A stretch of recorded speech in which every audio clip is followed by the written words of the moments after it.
I go back and watch Martin. Wait, what did you say? Watch Martin, episodes of Martin. What's Martin? And Fruity Pebbles. Martin. Lawrence, Martin.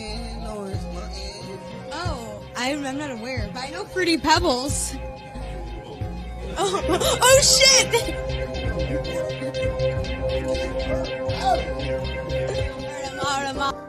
Black TV in 1992 was pretty wholesome. Networks like ABC, NBC, and CBS were showcasing family-friendly television that taught us to value the ones we love. Shows like Different World and The Cosby Show were coming to an end in 1992 and 1993. But we still had shows like Fresh Prince, Family Matters, and the disrespectfully underrated Rock to hold us down and tackle tough subjects and teach lessons along the way.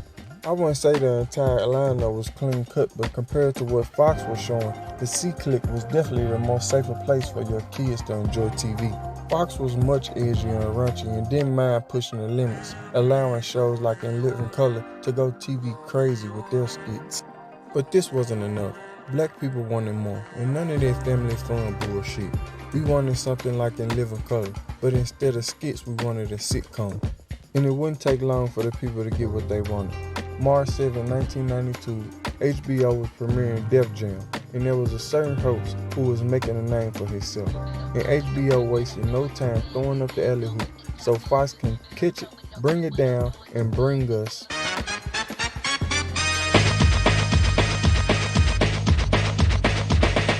Premiering August 8, 1992, racking up 11 million views in its first season, Martin took TV by a storm, and it was clear it was a mainstay on Fox. Created by Martin Lawrence, Joe Bowman, and Topper Carew, the show would dominate in its 132 5-season run and take over black households. But was it really as great as we remember? Well, join me on this adventure as I revisit every episode and rate them accordingly by season. I'm using a pie chart for this one, and we'll be breaking them down in 4 categories: great, good, decent, and goated. The goated category will only have 1 episode per season. I'll be keeping the scenes with intimacy out, seeing that they come with horrible backstories that I'd rather not revisit. If you know, you know, but basically Martin was an asshole to almost everybody on set. But that ain't why we're here. You can Google that on your own time. We're here to watch Martin and rate these episodes. And please note, this is only my opinion, not facts. Let's begin. Episode 1, Beauty and the Beast. The first episode introduces us to the main cast: Martin, Gina, Pam, Cole, Tommy, Sean, and Stan, who out of all of them is the second best character behind Martin. We also get 2 of Martin's alter egos in Mama Payne and Shanae. But if you paid attention, unlike I did, you'd miss the blueprints for Barb for marketing being thrown out. Been another evening with them dry zombies you work for. I always get trapped in a corner with somebody named Bob. Hey, listen, Martin. I just saw Boys in the Hood, all right? I didn't know, Martin. I didn't know. Martin dishes Gina over the radio, and her name ain't Kendrick, but she responds the same day by pulling up with her best friend Pam. Martin tries to act hard, but at the end of the day,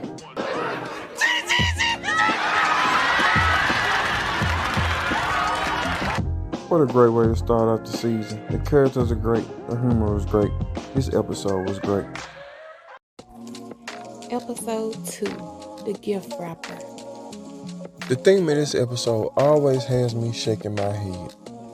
Martin and Gina are celebrating 2 anniversaries within the same year. The first one was when they first got together. The second one was when Martin first told Gina that he loved her. And everybody but me and Martin is taking this serious. Even Stan, who offers Martin a card to trashy underwear.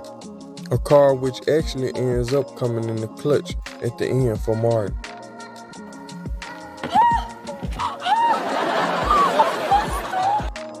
It's a good episode, the jokes hit, but celebrating a second anniversary within the same year is some really ass shit. Episode 3, Things I Do for Love.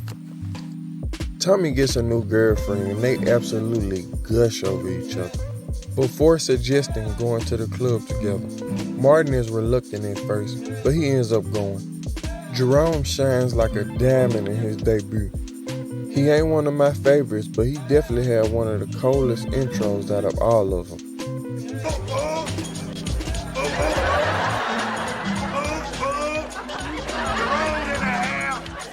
As for the club, the mission was a fail. Martin and Gina didn't have a good time. Cole got dissed by every woman, and Tommy found that his woman was for the streets. This episode was good. Episode 4, Boys Are Us. I know I said there weren't any bad episodes in the first season, but if someone put a gun to my thigh and made me pick the worst one, I'd pick this one. Martin gets in his feelings when he learns that Gina makes more money than him, and he starts acting real bitchy. I think you better do what they just did. I need time to think. Gina eventually feeds him some false logic to shut him up. Cole's mother makes her first appearance here. I didn't really enjoy rewatching this episode. It's decent. Episode 5, Dead Men Don't Flush. Oh my goodness. Yo, man, what happened? I don't know, man. A strong contender for the GOATed section, Dead Men Don't Flush is one of Martin's more iconic episodes. In this episode, Martin has a broken toilet, so he leaves Cole and his 42-ounce Slurpee to supervise the plumber while he goes to work. What transpires next is nothing short of comedy gold. Yo, DP. That's a good one. That's cool. DP? Yeah. Martin, that is so nice. Where'd you come up with that, honey? Dead plumber, baby. This episode is solid from beginning to end. Tommy shines, the plumber shines. Tommy, could you say a few words, please? Okay, let's see. Brothers and sisters, we are gathered here today to pay tribute to DP. Now, we don't know if he was a good man, huh? I said this episode was great, Tommy. This episode was great. Episode 6, Forever Shanae. Shanae wins a date with Kid. Martin isn't happy because he feels Shanae is going to ruin his promotion, and she nearly does by being overly aggressive, causing him to retreat in Martin's apartment where Gina convinces him to give Shanae a second chance. He does, and Shanae is slightly aggressive. This episode was good. Not much to say about it. Episode 7, The Parents Are Coming, The Parents Are Coming. Martin is nervous about meeting Gina's parents, and so his friends try to give them their best advice. In a bizarre twist, Martin takes Cole's advice even though Tommy is written as a college graduate. You know what, just go with what you know. Make him play your game, do your radio thing, you know what I'm saying? I think I see what you said. As you can imagine, the first meeting between them goes terribly wrong. Martin completely blows it.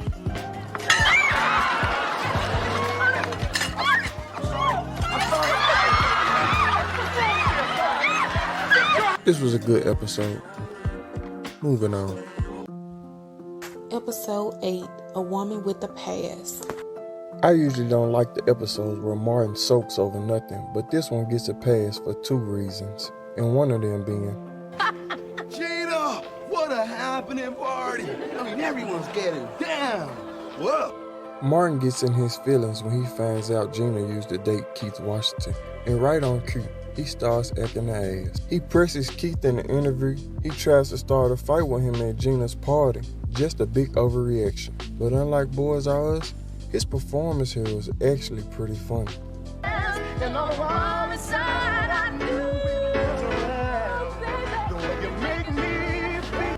Which is my second reason why this episode is pretty great. Episode 9, Baby It's Cold in Here. This episode marks the only time we get to see Big Shirley physically from head to toe.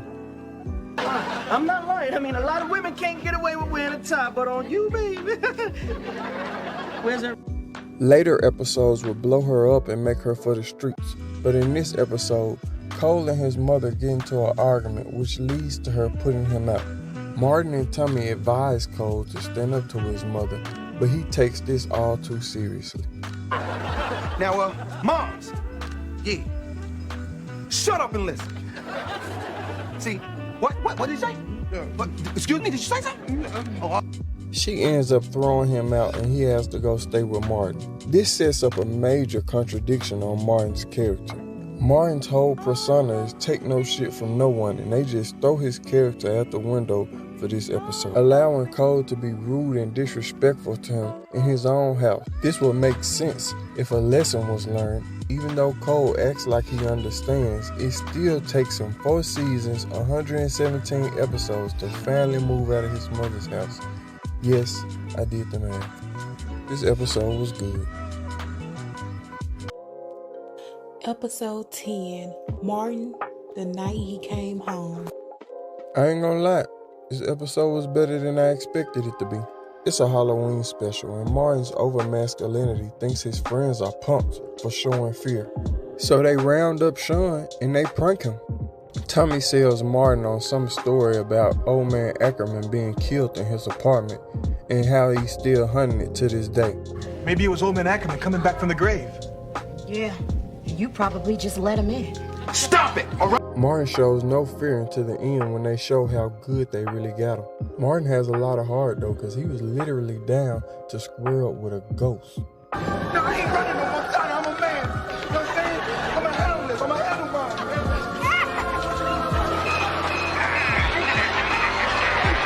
mine. This episode was so much funnier than I remember. Stan's segment wasn't all that funny, but his outfit definitely stands to show. I am not wearing a costume, Martin. Oh, then where can I get one of those?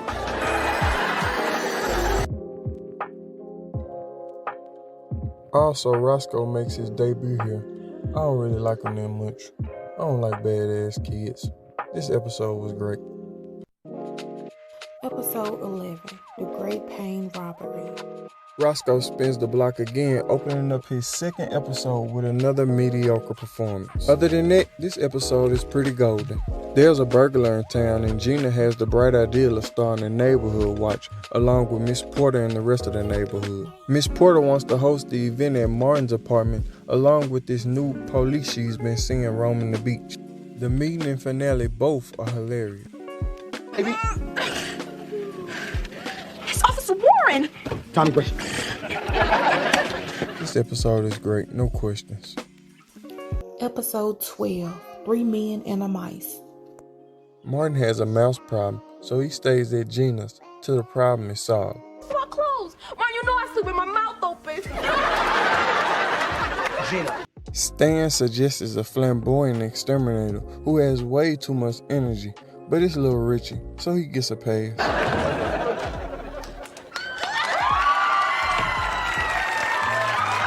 There's also this small sad story where Gina is trying to get her and Martin to move in together. Martin acts cheesy about it, but the fact that even Gina isn't safe from being thrown out kind of makes sense that he'll feel this way. This episode was great. Episode 13, Radio Days. You gonna give me one of these? No, you gonna get on out of here. You don't want me to call Otis. To the dismay of Martin, Stan gets Martin a new co-host for his show. It's Kim Fields from Living Single, and her flirtatious personality turns Martin's hate into lust. Martin starts guilt-tripping hard, but it's actually revealed at the end that she actually has a thing for Stan. As always, Stan steals the spotlight here. Otis also makes his debut. Let's just keep on moving, people. Let's just keep on moving. All right? I liked it. It was a pretty good episode.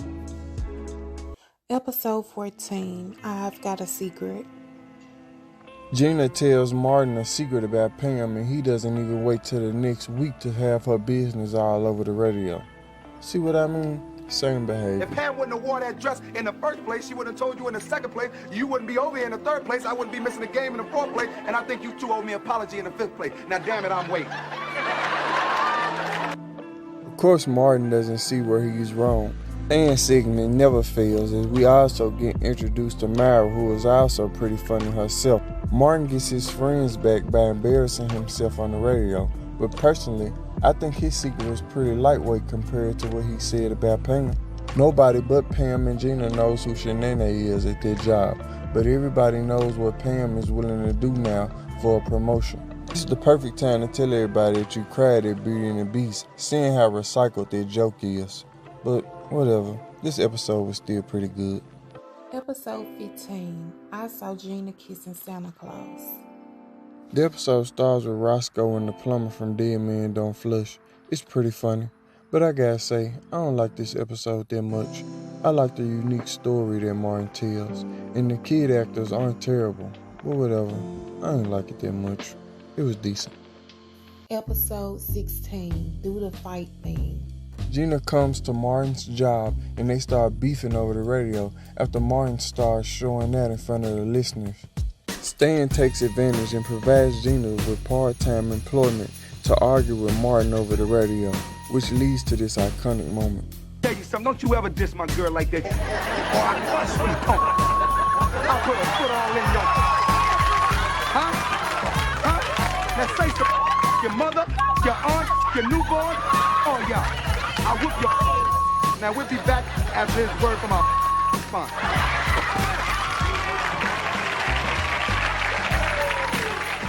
Stan and Martin never fail. This episode was good.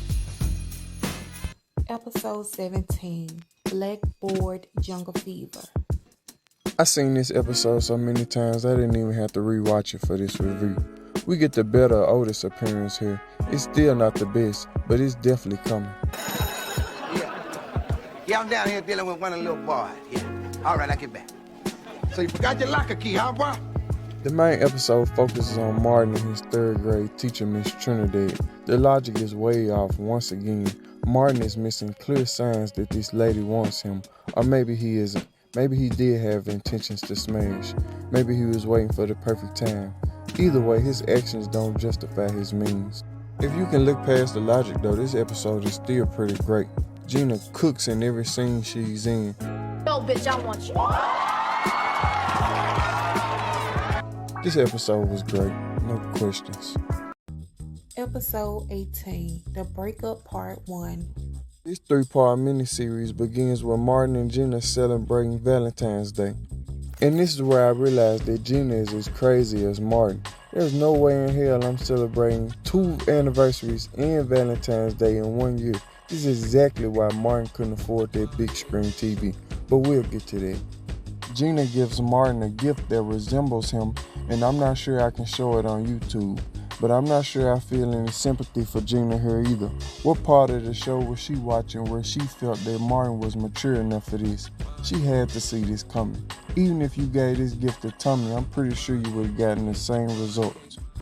I don't have to tell the kids what transpired next. The plot in this episode was so obvious, but Gina still cooks. Gina. Martin, I'd rather be spoiled than be an ignorant, no-class-having, big-eared jackass. They get into this big argument, which leads to them breaking up, which sets up part 2 and part 3. This episode was pretty good, even though the setup was pretty simple and pretty obvious. Episode 19, The Breakup Part 2. Martin and Gina are missing each other while their friends are trying to help them get over the breakup. Tommy and Cole take Martin to the club, where we get this iconic Gina.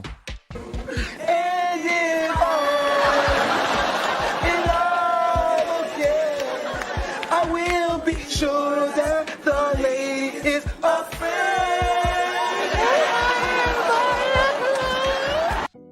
Martin meets Nicole in the club where they set up a date, and Pam sets Gina up with her cousin, played by David Allen Greer, who absolutely kills his role. You know, if it's that weak, brother, maybe you ought to get yourself an implant.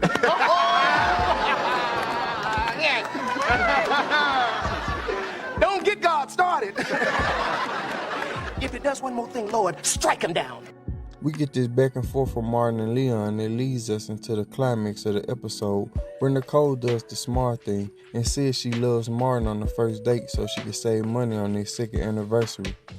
Part 2 was great. Episode 20, The Breakup Part 3. We at the finale of this 3-parter, and Nicole decides she was just capping about being in love with Martin. So her and Martin decide to call it quits while they're ahead. We get this pretty good run-in with Shanae. It drags on a bit, but it's still pretty funny. Gina and Pam get interrupted by Braxton, and Pam leaves them alone so they can vibe. In the next scene, we get Billy D. Williams. Martin, I detected in your vocal inflections the tone of a man who's going through a grave romantic crisis. Billy D's outstanding humor and charisma here makes him one of the best guest stars to ever be in this series. I don't really like the way they started this three-parter, but the way they wrapped this up is pretty diamond. This episode was great. Episode 21, I'm Not Your Superwoman. This episode opens up with a top 5 worthy performance from Otis. I thought I wouldn't like this episode because I don't like the episodes where Martin is being overly childish. But then I realized I'm childish my damn self, and this episode was actually pretty funny to me. Martin catches a cold from Cole, and he's sick, forcing Gina to take time from her schedule to take care of him. I mean, she could have just called his mama while she finished her project, but I guess she wanted to prove herself. This episode was good. Episode 22, Credit Card Blues. Cole runs into an old friend who's apparently a record producer. He impresses the crew enough and continues to hang out with Martin until they find out he's not who he say he really is. This episode is very forgettable to me, but the jail scene is still funny. Say unto you, as your new leader, is that brother against brother is a house what? Divided. Divided. Sorry in advance if this your favorite episode, but it was decent. Episode 23, Jerome's in the house and he won't get out. The title's so ridiculous, just say Jerome's in the house. I like Jerome, but not enough to see a whole episode based around him. In this episode, they throw another character's whole persona out the window for the sake of jokes. The victim this time being Pam after she accepts a date with Jerome out of desperation. Pam going on a date with Jerome is unbelievable. Jerome succeeding on the first date with Pam is unbelievable. And Cole going so hard for Pam, knowing he doesn't have a chance, is unbelievable. This episode was decent. Episode 24, Your Arms Are Too Short to Box with Martin. This ain't my favorite episode of all time, but it's definitely the best episode of the entire season. Tommy has a new girlfriend who has a crazy ex, who's played by Bushwick Bill from Ghetto Boy. He ends up jumping Tommy, which leads to Martin and Cole tracking them down at a bar. Martin and Cole end up getting their asses handed to them, which leads us to another great character debut. It's something about Dragonfly Jones. I really shouldn't like him. He should be annoying to me, but it's something about this guy. He's just so damn funny. At one point, everybody but Pam breaks character almost at the exact same time. All right.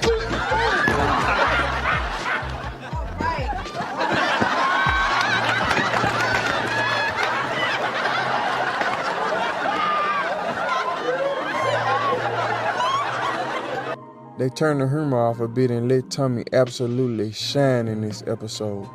Everything about this episode was just rock solid, and everybody may disagree with me, but that's fine. But this episode is going in the GOATed section. Episode 25, Variety Show. Another banging episode. Martin is in charge of putting a show together to raise money for AIDS.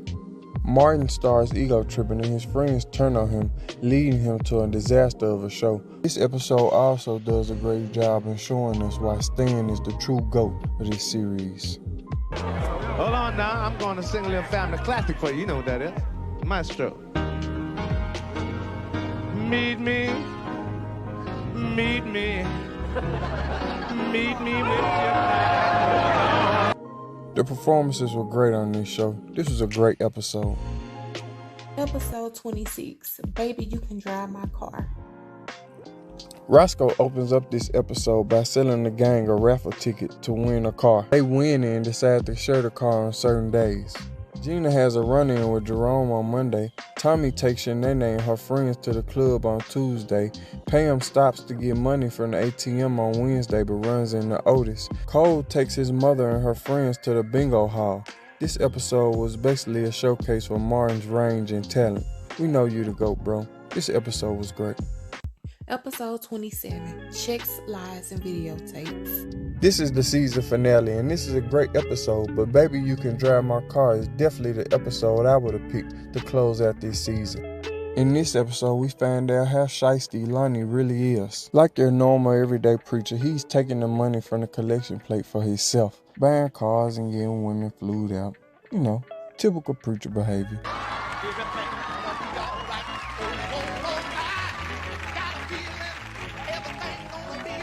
Martin decides to give a confession on videotape with the help from Gina.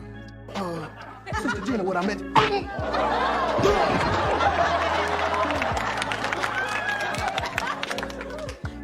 Like I said, it was a great episode, but you could tell it ain't season finale material. The next season does a far better job at closing. I'll try to have part 2 out by next week, but as y'all can tell, I'm still pretty new at this editing thing, so bear with me. But if you like this video, please hit the subscribe button because I plan on covering more than just Martin in future videos. Hit the alert button so you can stay alert, and hopefully I'll see you next week. Tube and Chill signing out.